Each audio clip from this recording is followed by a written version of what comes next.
Today we're going to replace the filler neck on a Buick LeSabre. This should work for the 2000 through 2005. First, you want to remove your gas cap. Then remove this access cover. Carefully pry it off, but this one's already broken. So it easily comes out. 2 tabs are broken right here. 3 tabs. Use a 10mm socket to remove this ground cable, remove the bolt, and a 7mm socket to loosen that clamp.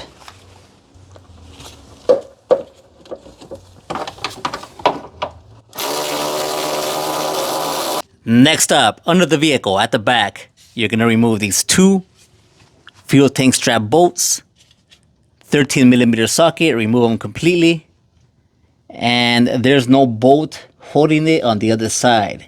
So once this is removed completely, the fuel tank strap just hinges down. It just hinges down. You don't have to remove any of the EVAP hoses. You don't have to remove any of the fuel lines. The less fuel in the tank, the better, because when you put everything back into position, you're gonna have to finesse that fuel tank into position. Now the fuel tank straps are free, and the fuel tank is now resting on this heat shield. The fuel tank is also curved, so it rests on here without a problem. What you want to do next, what you want to do now is try to move the fuel tank to the right. Slowly try to move it to the right, and that should give you some clearance to remove that upper pipe from the fuel tank fill area. The top of the fill neck is free to move around. Now separate it from the bottom rubber hose. Don't just go yanking at it, because you might separate that bottom hose from the fuel tank. That would be a big problem, because now you would have to lower the fuel tank. To disconnect the fill neck, lead it to the right and spray silicone lubricant into the small gap. Then thread it to the right and the lubricant should spread around. Thread and lightly pull. And eventually you want this notch to be facing down. And when it's facing down like that, it's at your best angle to just yank this out.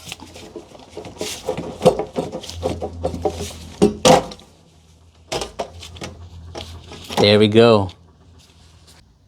For the reinstall, I found it easier to have the notch facing downward and coating the wider part of the neck, the wider part, that one that seals with the bottom rubber hose, with a thin layer of silicone grease, silicone lubricant. It slid right in. Spacing up here was not an issue, plenty of space. And now the top fill pipe is in position for the gas cap. So what we're going to do now is go under the vehicle and put everything back together there. Here's a time lapse of getting the fuel tank back in position. Once again, the less fuel it has, the better. You're basically lining up the fuel tank with the straps and with the bolt mounting holes. The fuel tank strap bolts are torqued to 31 foot-pounds. Tighten the clamp. Snug down the bolt for the ground cable. The top fill pipe cannot move independently from the bottom rubber fill hose. They move together. You might want to smoke test the system again. We already did that and found no leaks. Now this job is complete. I hope you learned something. Have a good day.